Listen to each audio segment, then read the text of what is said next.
자, 이스라엘의 역대 왕 중에 간당간당 겨우겨우 왕이 된 왕이 있어요. 누구냐면 다윗이라는 인물입니다. 왕 되는데 굉장히 복잡한 절차를 거쳤고 또 왕 되는데 너무너무 시련이 많았고 그래서 간당간당 겨우겨우 왕이 된 사람이에요. 그러면 그의 왕직이 여유로웠겠습니까? 간당간당했겠습니까? 왕이 될 때는 간당간당하게 되고 겨우겨우 왕이 됐는데 왕직을 감당하는 삶은요, 반대로 이스라엘의 역대 어떤 왕보다도 영화롭고 그리고 용맹한 왕으로서 성군으로 추앙을 받는 왕의 이름이 있는데 그 사람 이름이 바로 다윗이라는 인물입니다. 오늘은 이 다윗의 인생에 담겨진 아둘람의 기간들을 묵상하면서 다윗에게 있었던 삶의 족적과 그의 믿음의 자리를 깊이 묵상하면서 우리도 다윗을 닮아서 그렇게 걸어가야 되겠다라고 깨닫고 박수 3번 치고 집에 가면 돼요. 자, 첫 번째 생각할 것은 눈물이 깃든 삶에 담긴 아름다운 마음을 보아야 한다는 거예요. 다윗은요, 이세의 8번째 아들이었습니다.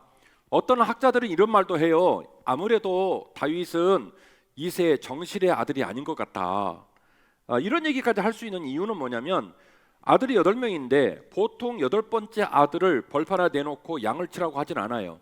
왜냐하면 당시 고대 사회는요, 벌판이 굉장히 위험한 장소예요. 사자, 곰, 코브라, 아무튼 목숨 견디기가 쉽지 않아요. 그래서 그 집에서 제일 싸납고 용맹한 아들을 내보내지 비리비리한 막내 아들을 내보내지는 않습니다. 그런데 이새는요, 7명은 싸고 있고 8번째 아들인 다윗은요, 맨날 벌판에 내보내놓고 있는 상황이에요. 그래서 어떤 신학자들은 다윗이 정실의 자녀가 아니라 아무래도 후초의 자녀가 아니었을까, 이렇게까지 말을 하는 어려운 상황에 놓인 분이 다윗이라는 인물이었습니다. 어느 날 하나님께서는 사무엘에게 이새의 집에 가서 그 집의 아들 중 하나에게 왕으로 기름을 부으라는 얘기를 듣고 소명을 받고 이새의 집으로 가지요. 가가지고 이새한테 그 얘기를 하니까 이새가 또 얼마나 긴장이 됐겠어요. 우리 아들에게서 누가 나온다? 왕이 나온다. 그러니까 아버지가 얼마나 기뻤겠냔 말이에요. 그래서 드디어 아들들을 내보이기 시작합니다. 사무엘상 16장 6절 말씀인데요, 그들이 오매, 여기서 말하는 말은 1번, 2번, 3번 아들들을 좀 끌고 나오는 거예요. 그들이 오매 사무엘이 엘리압을 보고 마음에 이르기를 여호와의 기름 부으실 자가 과연 주님 앞에 있도다, 이렇게 얘기를 했어요. 이 큰아들 이름인데요, 큰아들을 보자마자 사무엘이 보니까 딱 왕감이.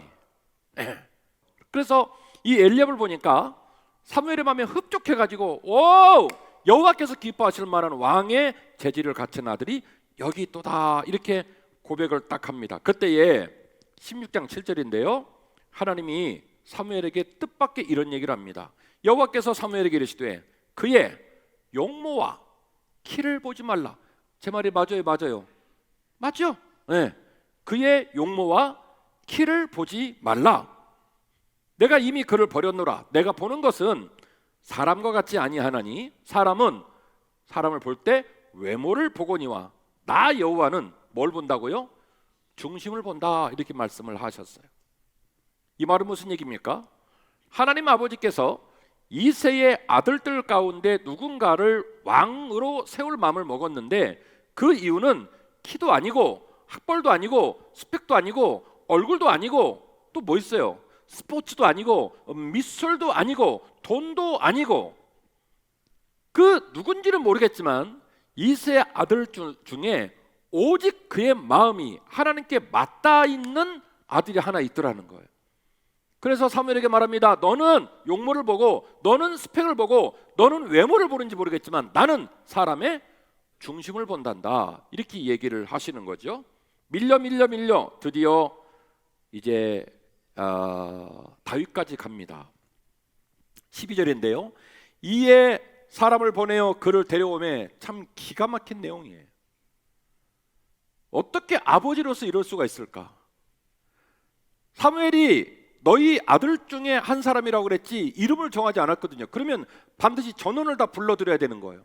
그게 아버지의 도리예요. 이름을 특정하지 않았기 때문에 누가 될지를 모르면 반드시 밖에 있는 누구를 불러와야 되냐면 다윗을 불러와야 됩니다. 근데 불러왔어, 안 불러왔어요? 안 불러온 거예요. 왜요? 아버지 입장에서 너는 아니야. 열애시켜 놓은 거예요. 그런데 나머지 7명이 전부 다 리젝트를 맞았습니다. 거절을 당했어요. 그래서 부랴부랴 벌판에 있는 누구를 데려오냐면 다윗을 데려오게 되는데요. 그의 빛이 붉고 눈이 빼어나고 얼굴이 아름답더라. 여호와께서 이르시되 이가 그니 일어나 기름을 부어라 하시는지라. 사무엘이 기름불병을 가져다가 그의 형제 중에서 그에게 부었더니 이날 이후로 다윗이 여호와의 영에 크게 감동되니라. 사무엘이 떠나서 라마로 가니라. 아멘. 자, 이런 얘기예요. 다윗의 마음이 항상 하나님께 맞닿아 있었고 그 맞닿은 다윗을 하나님이 불러주셔서 그날 이후로 기름 부음을 받은 이후로는 항상 여호와의 영이 다윗을 감동시켜서 그를 이끌고 그를 돌봐줬다는 거예요. 사랑하는 한빛가족 여러분, 우리의 삶은 다윗처럼 벌판에 선 삶처럼 보입니다. 사무엘상 17장을 보니까 다윗이 골리앗과 싸울 때 이런 말을 합니다. 사울이 말하거든요. 너 이 싸움에 못 이길 것 같아. 그러니까 다윗이 말해요. 아니요, 이길 수 있어요. 왠지 아십니까? 제가 벌판에 있을 때 사자가 오고 곰이 오면요, 그럼 수염 잡고 입 찢어 죽여버렸습니다. 강아지입니까? 말은 쉽겠지만 그 말은 무슨 얘기냐면 죽기 살기로 싸웠다는 얘기예요. 그때마다 자기는 누구와 함께 싸웠다?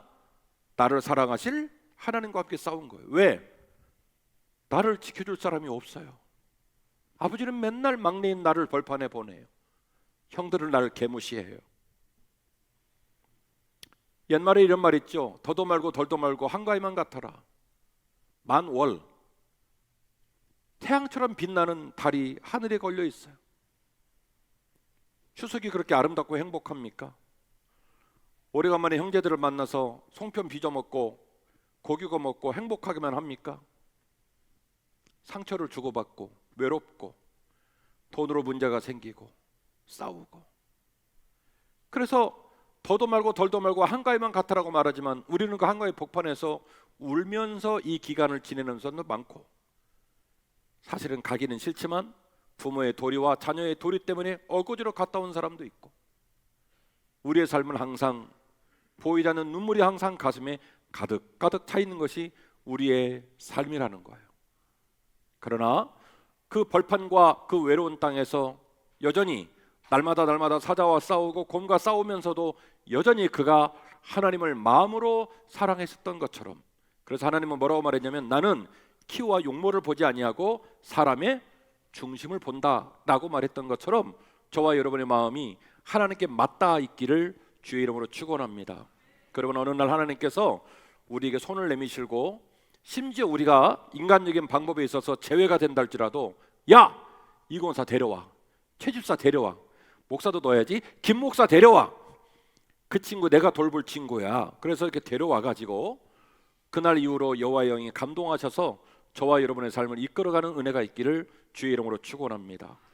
다윗은요 3번의 기름 부음을 받아서 왕이 됐는데요, 3번의 기름 부음을 받았다는 얘기는 정통성과 공신력이 떨어졌다는 소리예요. 한 번으로 안 돼서 2번, 2번으로 안 돼서 3번을 했다는 소리거든요. 힘들었겠어요?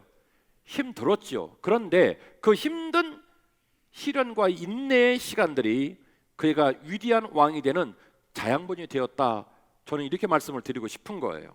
자, 헤브론에서 7년 유다의 왕이 되어서 헤브론에서 7년을 통치를 하고 7년 후에 북에 있는 11지파에게 마지막 기름 부음 받고 난 다음에 33년 40년 왕으로서 직무를 감당하게 되는데, 오늘 사무엘상 16장에서 민간인 신분으로 기름 부음 받고요, 사무엘하 2장에 가보면 사울하고 그의 친구 요나단이 죽고 난 다음에 남유다 사람들한테 기름 부음 받고요, 사무엘하 5장에 가보면 북쪽에 있는 11지파에게 기름 부음을 받습니다. 그러면 어쨌든 사무엘하 2장하고 5장은 붙어 있으니까 남유다 북쪽에 있는 11지파, 요거는 이제 드디어 왕의 직무를 시작한 시기이고, 자 뒤에 사무엘하 2장과 5장 사건에서는 남유다하고 북쪽의 11지파에게 기름 부음 받았어요. 앞에 지금 민간인 신분으로 기름 부음 받은 것은 그야말로 밑도 끝도 없이 기름 부음 받은 거예요. 여기가 어디냐면 사무엘상 16장이에요. 사무엘상 16장하고 사무엘하 2장하고 5장 사이에 무슨 일이 있는 거예요? 요 일이 사무엘상 16장에서 사무엘하 2장 사이에는 이 어떤 일이 결국 모든 환경이 안 된다라고 말하고 어렵다고 말하는 상황 속에서 다윗을 이스라엘의 위대한 왕으로 세울 수 있었다는 거, 제 주장이에요. 사무엘하 2장과 5장 그리고 사무엘상 16장 사이에 일어난 그 어떤 일들 말입니다. 들어가 볼까요?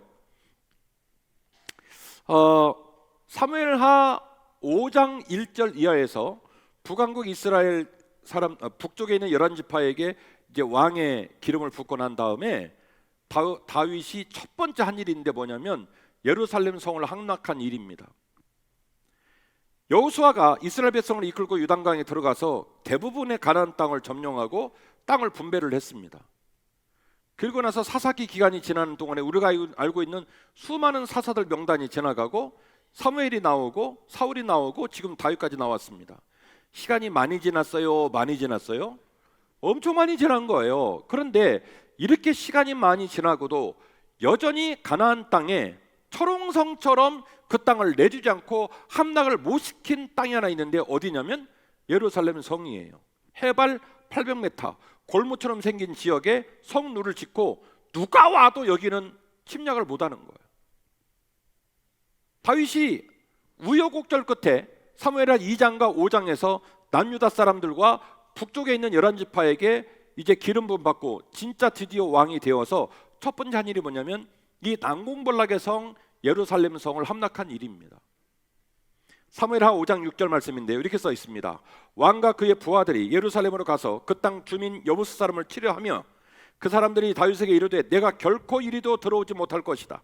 맹인과 다리 저는 자라도 너를 물리치리라 하니 그들 생각에는 다윗이 이리로 들어오지 못함이라 함이니라. 다윗이 시온 산성을 빼앗았으니 이는 다윗 성이었더라. 엄청난 얘기입니다. 여부스 사람들이 예루살렘 성을 함락하려고 온 다윗을 보고 한 말이에요. 다리 저는 사람, 맹인, 어떤 장애인들이 이 성을 지키고 있다 할지라도 너희들은 이 성에 들어오지 못해. 니네만 못 들어오는 게 아니라 과거에도 들어온 적이 없어. 여기가 어떤 땅인데 니네 여기 땅 들어와서 대부분 땅 다 차지했지? 근데 이 예루살렘은 손도 못 댔잖아. 입 다물어 이렇게 얘기한 거예요. 그런데 다윗이 한 방에 예루살렘 성을 함락하고 그 성의 이름을 뭘로 바꾸냐면 이른바 다윗성으로 이름을 바꾸게 되는 거죠. 참으로 어마어마한 리더십을 작동시키면서 이스라엘의 가장 위대한 성군으로 사역을 시작하는 이 멋진 이야기가 사무엘하 5장 이후부터 쫙 진행이 됩니다. 그러니까 더욱더 사무엘상 16장에서 사무엘하 2장과 5장 사이에 무슨 일이 있었는지 우리는 더욱더 궁금해야 할 것입니다. 그 기간이 중요하니까 그 기간의 총량을 잘 채워서 사무엘하 2장이 오고 사무엘하 5장이 오고 또 여부스 족속에 있었던 예루살렘 성을 다윗성으로 바꾸는 일이 왔으니까 우리는 오히려 사무엘상 16장과 사무엘하 2장 안에 들어있는 일에 더욱더 현미경을 들이대고 관심을 가져보아야 할 필요가 있는 줄로 믿습니다. 자, 이 복판에 뭐가 있냐면 아둘람 굴이 있어요. 저는 말합니다. 아둘람 굴의 인내가 다윗을 명품으로 빚어내었다고 그렇게 주장을 하는 거예요. 사무엘상 22장 1절 오늘 부목사님 읽으신 본문인데요, 이렇게 기록되어 있습니다.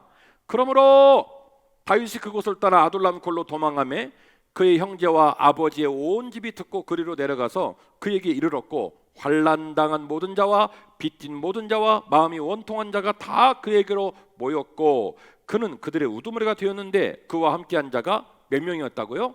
400명 정도 되었다라고 얘기를 합니다. 여러분, 사무엘상 22장은 말합니다. 그러므로 라고 말합니다. 이 말은 무슨 얘기입니까? 지금 일어나고 있는 이 일련의 행위가 앞에 있는 이야기와 매우 밀접한 연관을 갖고 있다. 앞에 있는 얘기가 원인이 되어서 지금 뒤에 있는 얘기가 나왔다 이 소리예요.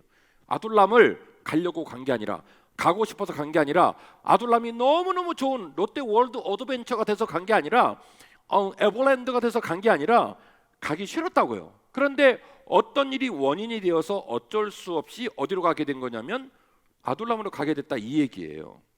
뭐가 원인이 됐을까? 사무엘상 20장에 이런 내용이 나옵니다. 사울이 자꾸 누구를 죽이려고 하냐면 다윗을 죽이려고 하잖아요. 그래서 요나단이 아버지의 마음을 또 보고 친구에게 이런 말을 합니다.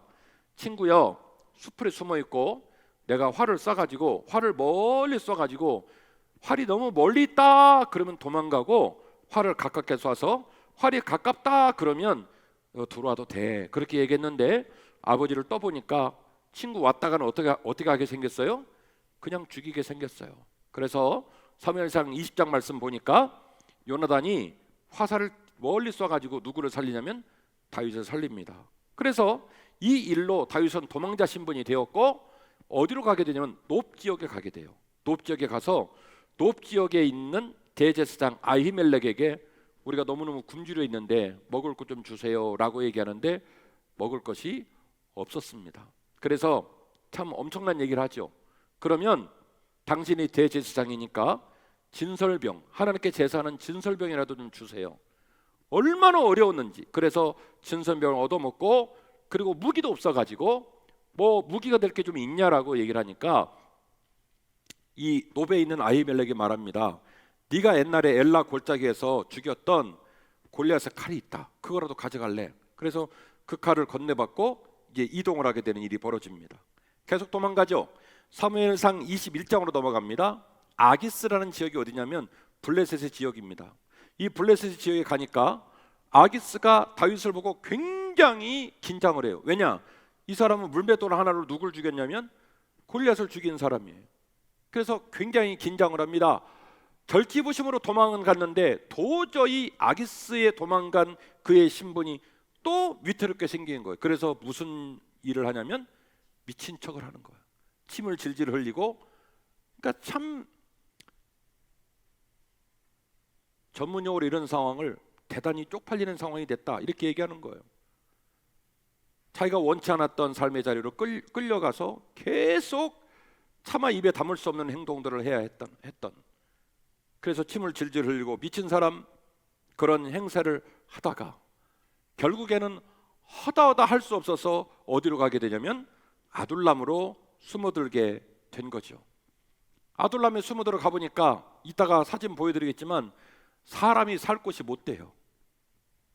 이거는 목숨 붙어 있다면 아무리 어려워도 이건 아니다 싶은 상황인 거예요. 아둘람에 들어가 보니까. 그래가지고 다시 모압 땅 미스베로 망명을 합니다. 그런데 이 어떤 웃지 못할 일입니까? 선지자 갓이 누구를 불러냐면 다윗을 불러요. 야 이 사람아, 야 이 사람아, 자네 블레셋 가서도 그렇게 미친 척하면서 그 수모를 겪었는데 힘들고 어려워도 그 땅을 지켜야지 어떻게 모압으로 가는가? 그래서 모압으로 간 사람을, 미스베로 간 사람을 다시 유다로 불러드립니다. 그리고 불러드리는 와중에 사무엘상 22장을 보니까 여러분은 사울의 폭정을 얘기할 때 나중에 뭐 이제 귀신 들린 자를 불러드리고 뭐 이런 얘기를 들으면서 그는 폭정을 했다, 사무엘 없이 제사를 했는데 폭정했다 이런 얘기들을 기억합니다만은 제가 볼 때 제일 끔찍한 폭정은 지금 말씀드릴 사건이에요. 사울이 다윗을 추적하다 보니까 노업 지역에 있는 아히멜렉과 거기 사람들이 다윗의 일행을 돌봐줬다는 얘기를 듣게 됩니다. 그럴 수 있죠. 그런데 사무엘상 22장에 보시면 사울이 그 지역에 가서 아히멜렉을 비롯한 제사장 85명을 그 자리에서 죽입니다.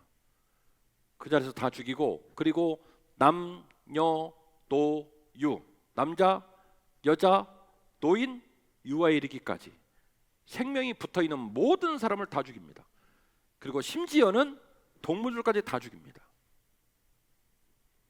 블레셋과의 전쟁이 아니고 아람과의 전쟁이 아니고 모압과의 전쟁이 아니고 자기 동족들입니다. 자기 동족들을 싹 다 죽이는 어마어마한 폭정을 누가 행하냐면 사울이 행하는 거예요.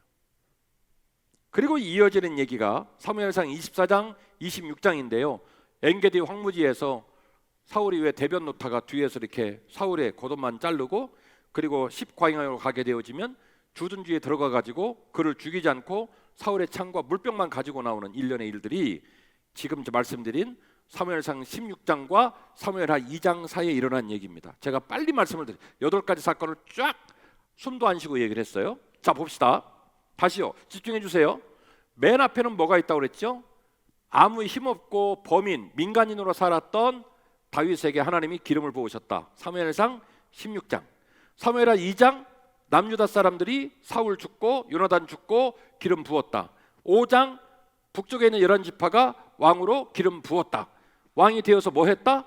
예루살렘 성 함락시켰다. 다윗 성 만들었다. 그때부터 이제 쫙 왕으로 멋있게 또 그 길을 걸어가요. 이 극적인 변화, 범인 중에 범인이고 평범하고 눈물이 가득하고 벌판에 있어야 했고 그 평범하고 힘없는 사람이 어떻게 이런 민족의 지도자가 됐을까?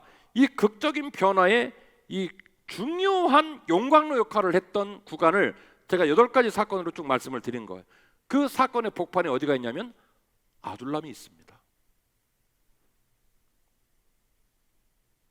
사울은 복종하고 다윗은 원통하고 환난당한 자들을 돌아보면서 성군의 인품을 단련하게 됩니다.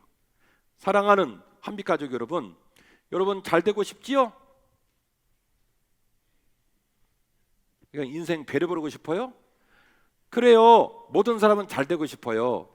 내 자식, 내 아들, 내 딸 잘 됐으면 좋겠고, 우리 사업장, 우리 일터 무사했으면 좋겠고, 우리가 종합검진 받지만 어려운 얘기 안 들었으면 좋겠고, 항상 우리 바람은 그렇습니다. 그런데 우리의 인생이 우리 바람대로 꽃이 피고 아름다운 열매를 맺는 일이 엄청나게 쉽지 않고 어려워요.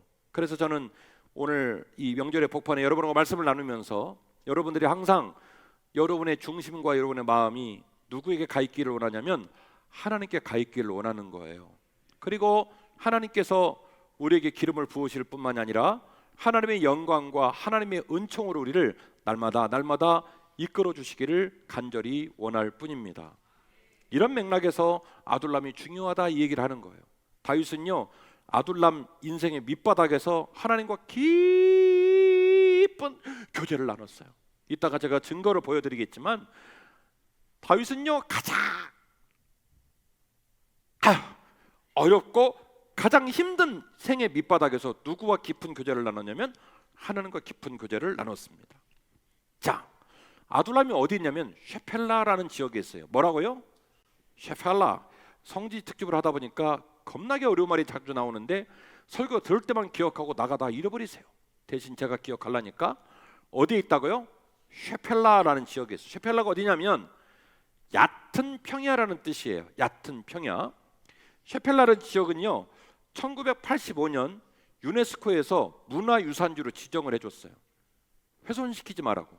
그 정도로 셰펠라 지역이 특이한 지형이에요. 셰펠라 지역에는요, 석회암 동굴이 굉장히 많이 있어요. 몇 개 정도 있냐면 아직도 숫자를 다 못 셌어요. 그래서 학자에 따라서는 몇백 개다, 또 다른 학자는 아니다, 몇천 개다 라고 말할 정도로 동굴이 많아요. 특이해요. 굉장히 특이해요. 제가 직접 가서 사진 다 찍어왔죠. 예루살렘에서 서남쪽으로 28km 정도 떨어진 곳에 셰펠라 지역이 있고 셰펠라 지역에 아둘람 굴이 있습니다. 가보면요, 무심한 올리브 나무들이 쫙 서 있고요, 농사를 지을 수도 없고 그냥 들판에 올리브 나무 겁나게 있고요, 올리브 나무 중간중간에 덤불이 있고요, 덤불 중간중간에 굴이 있어요. 황당해요. 벌판도 아니고 광야도 아니고 농사 짓는 곳도 아니고 그냥 버림받은 땅, 굴만 겁나게 많은 그냥 애매한, 그리고 굴을 들어가 보면 도저히 사람이 살 수 없는 어려운 지역이 아둘람이다 라는 얘기인데, 지도 하나 보여드릴게요. 이스라엘을 서에서 동쪽으로 딱 잘라놓은 단면도예요. 맨 왼쪽에 보면 뭐가 있죠? 지중해가 있죠. 그 옆에 초록색 해안 평화가 있죠.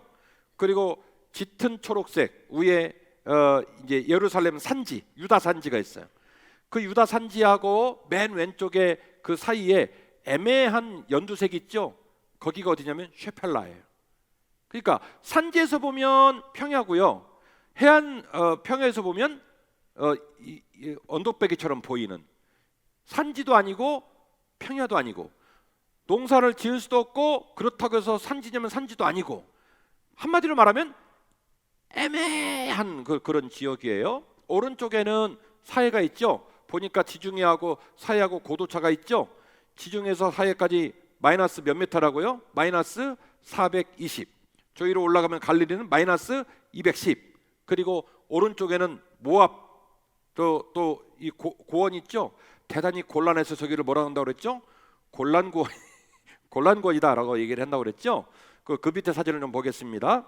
이 셰펠라 지역에 아일론 골짜기, 소렉 골짜기, 엘라 골짜기, 구브린 골짜기, 라기스 골짜기, 성경 읽으실 때 골짜기 나오는 이유가 해안 평야하고 산지 사이에서 막 물이 흘러내리고 골짜기가 만들어지니까 셰펠라 지역은 전부 다 이런 골짜기 지역으로 돼 있다, 이 얘기예요. 사진 하나 보여드릴게요. 직접 찍은 거예요. 뭐 있어요, 없어요? 뭐가 있다고 말하기도 그렇고 뭐가 없다고 말하기도 그렇고 벌판도 아니고 농사를 지을 수도 없고 애매한 공간이에요. 그저 무심한 올리브만 저렇게 있고요.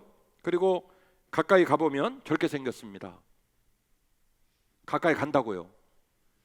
네, 가까이 가보면 저렇게 멀리서 봐서는 아무것도 아닌데 저렇게 돌들이 있고 돌들 밑에는 다 구멍이 나 있어요. 네, 미어캣 구멍처럼 구멍이 나 있고 지금은 관광객이 들어가니까 저게 짐승이 못 들어가도록 이스라엘에서 철창으로 다 구멍을 막아놨어요. 저런 지역이고요. 그 구멍 중 하나에 제가 드디어 들어갑니다. 보겠습니다. 저 하얀색 바지가 저예요. 저렇게 이제 그 더위에 45도인 상황에 이제 드디어 아둘람 굴로 들어가게 됩니다. 들어가게 되면 저렇게 생겼습니다. 굴이 있어요. 굴 커요, 작아요? 작죠? 예, 우리 차라리 고성굴에 가서 사는 게 나아. 우리나라 거가 훨씬 커요. 아주 협소합니다. 저렇게 들어가면 저쪽 같은 경우는 왼쪽으로도 굴이 나 있고 오른쪽으로도 굴이 나 있고 이런데 우리 성도들한테 아둘람 굴을 꼭 체험해서 보여드리고 싶은 간절한 마음은 있으나 제 등치에는 도저히 못 들어가겠더라고요. 그래갖고 제가 대신 수원 성결교회 이정환 목사님을 밀어넣었어요. 밀어넣고 나는 사진을 찍으려니까 당신은 들어가라. 그래가지고 그분이 저 대신 여러분에게 보여드리려고 들어갔습니다. 보여드리겠습니다. 지금 아둘람굴 들어간 분이 있는데 지금 나오는데 아주 힘겹게 빠져나오는 것 같습니다. 400명이 도망 다닐 수 있었다. 그런 동굴 속으로 들어간 두 분이 지금 그 동굴 깊숙한 곳까지 들어갔다 지금 빠져나오고 힘들게 빠져나오고 있습니다. 잠시 한가 여러분들 만나보실 수 있을 것 같아요. 지금 영상 찍는 게 저예요.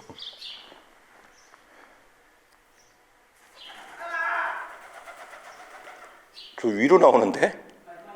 그 마지막 난코스에 빛이 없어서 바깥에서 빛을 비춰주고 있고요. 나중에 여기서 사진 따고 불빛 보이나요?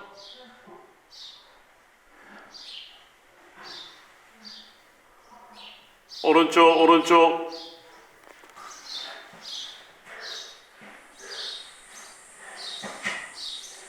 힘내세요.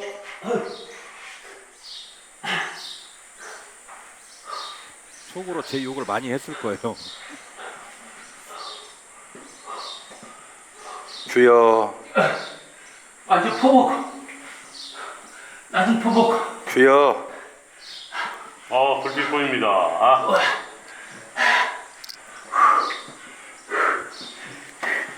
옷 다 베리고 무릎 다 까지고. 주여. 아이고. 와! 아들랑굴 통과. 완전히. 자, 지금 아둘람굴로 빠져나오시는 다윗입니다. 와! 어마어마합니다. 완전히 전쟁터. 무릎 좀 보세요. 아이고. 와! 이마에 땀 좀. 고생하셨습니다. 와! 저기 들어가가지고 나오는데 20분 걸렸어요. 그 아내가 내려가는 길 오르가는 길이 있어가지고 한 번만 잘못 들면 못 나오는 거예요. 그러니까 생각해 보면 사울이 엔게디 골짜기 10골짜기 거기에서 몇 명을 끌고 다니면 3,000명 끌고 다니거든요. 기필코 죽이겠다는 거예요. 그런데 사실은 어떤 지역을 가도 사울이 다 잡을 수 있지만 아둘람 굴에 들어가면 못 잡는 거예요. 이른바 우리 그 미어캣 그렇게 이게 서 있는 애들 있잖아요. 그런 것처럼 굴이 몇백 개니까 어느 굴인지도 모르고 들어갔다 손 치더라도 한 번 들어가면 못 나오는 거예요. 그래서 아둘람으로 들어갔다 싶으면 군인들이 다 포기하고 돌아가는 거예요. 그건 좋은데 한번 물어봅시다. 우리는 여러분들한테 제가 이제 성질을 보여드리려고 저렇게 작정을 하고 들어갔지만 여러분 생각에 사람이 들어갈 때입니까? 여러분 그 주변을 보시면 석회암 동굴인데요. 주변에 그 벽이 번들번들하죠. 왜 그럴까요? 원래는 되게 날카로워요. 저기를 사람들이 몸으로 다 긁어서 번들번들한 거예요. 저 안에 들어가서 산다? 여러분 그게 말이 됩니까? 그러니까 성경은 말하기를 뭐라고 말하냐면 환난당한 자들이 왔고 온갖 병자가 왔고 온갖 빚진 자들이 이곳에 모였다는 거예요. 조금이라도 본인이 살 수 있는 능력과 힘을 가진 사람은 여기를 안 옵니다. 자기 자존심 내세우고 자기 힘으로 살고 말지 여기 안 와요. 그러니까 아둘람에 온 사람은요 인생을 바닥까지 친 사람들이 오는 거예요. 그냥 목숨 하나 보존하려고 온 거예요. 거기에 들어가서 아둘람에서 결국 다윗이 하나님과 깊은 사귐을 갖게 되어지는데 제가 이렇게 얘기하니까 여러분 뭔 소린가 싶지요? 제 말이 맞아요. 담임 목사를 신뢰하셔야 돼요. 이 기간 동안에 다윗이 지었던 시가 있어요. 시편 57편입니다. 같이 보실까요? 시편 57편 다윗의 믹담시 인도자를 따라 알다스렛 맛에 맞춘 노래. 다윗이 뭐라고 써놨습니까? 다윗이 사울을 피하여 굴에 있었을 때에 정확하게 아둘람 굴에 있으면서 적었던 시라는 것을 표기하고 있습니다. 자 이렇게 말합니다. 하나님이여 내게 은혜를 베푸소서. 내게 은혜를 베푸소서. 두 번 반복합니다. 내 영혼이 주께로 피하되 주의 날개 그늘 아래서 이 재앙들이 지나가기를 피하리이다. 다윗은요 아둘람을 어떻게 표현하냐면 내가 주의 날개 아래로 숨어들었습니다. 내가 주의 그늘 안에 피하게 되었습니다. 이렇게 말을 해요. 저 척박한 땅, 여러분이 보셨듯이 사람이 살 수 없는 땅, 그런데 사울이 안 건드려요. 그때에 그 척박한 눈물의 땅에서 다윗은 말합니다. 하나님이여 제가 살다가 제 돈, 제 능력, 제 직업, 제 학벌 다 포기하고 여호와 하나님 아버지의 날개 그늘 아래로 제가 숨어들었습니다. 주님의 그늘 아래 제가 숨었습니다. 이 고난이 지나가기까지, 이 환난이 떠나가기까지 나는 여호와 하나님의 날개 아래에 있을 겁니다. 어디를 그렇게 표현했냐면 아둘람을 그렇게 표현한 거예요. 여호와 하나님의 날개 아래에 숨었다고. 내가 지존하신 하나님께 부르짖으며 곧 나를 위하여 모든 것을 이루시는 하나님께로다. 아둘람이 있으면서 다윗은 다른 일을 한 게 아니라 날마다 여호와에게 부르짖은 거예요. 아까 제가 동영상 보니까 짹짹거리는 새소리가 나죠. 위에 지붕을 보니까 작은 새들도 있고 박쥐도 있고 배설물들이 다 바닥에 떨어져 가지고 사람이 살 수 있는 곳이 못 돼요. 그 배설물에 역한 암모니아 가스가 바닥에 깔려 있습니다. 병충해, 질병 문제, 모든 상황을 봤을 때 다윗은 처절하게 울 수밖에 없는 인생의 밑바닥에서 끊임없이 입술을 열어 누구를 찾았냐면 여호와 하나님을 찾은 거예요. 주여 내가 여호와께 부르짖나이다. 내가 여호와께 부르짖나이다. 결국 다윗은 아둘람 굴의 인생의 밑바닥 같은 고난의 시간들을 누구와 가장 친하게 지내는 시간으로 삼았냐면 내가 하나님과 가장 친하게 지내겠다. 여러분 여쭤볼게요. 우리가 살다가 잘 나가면, 우리가 살다 돈이 많아지면, 우리가 살다가 높은 사람이 되면, 우리가 살다가 내놓을 만한 것이 많으면 기도할 시간, 찬양할 시간, 예배할 시간이 있나요? 없나요? 너무 찔려요? 있어요? 없어요?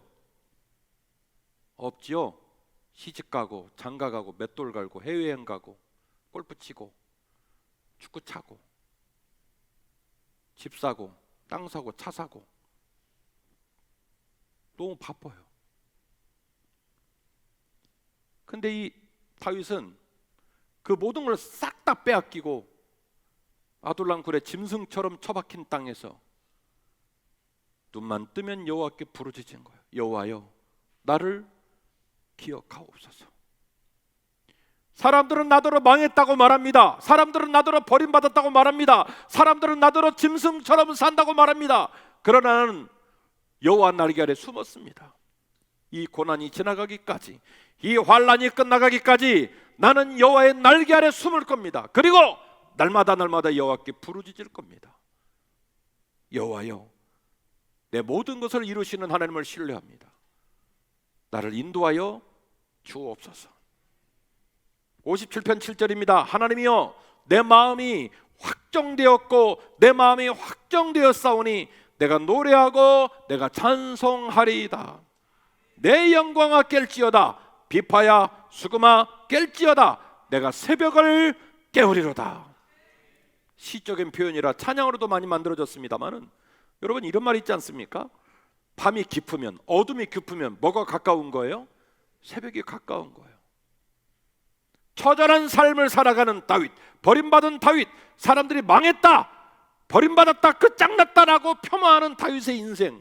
그러나 다윗은 날마다 여호와께 부르짖으며 나의 삶을 이루실 하나님을 찬양합니다. 여호와의 내 마음이 하나님께 확정되어 있습니다. 비파야 수금아 찬양하자. 지금은 고난이고 지금은 어둠이고 지금은 슬픔이지만 하나님께서 내게 영광의 날을 주실 것이니 오히려 찬양하자. 내가 새벽을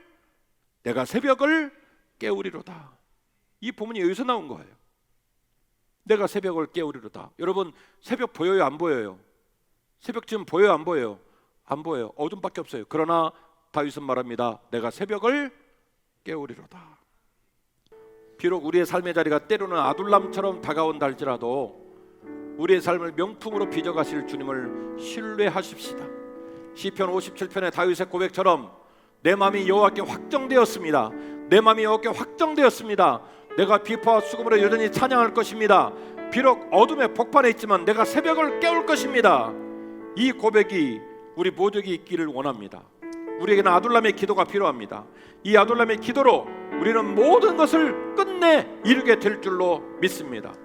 우리의 마음이 하나님께 확정되고 새벽을 깨워야 할 것입니다.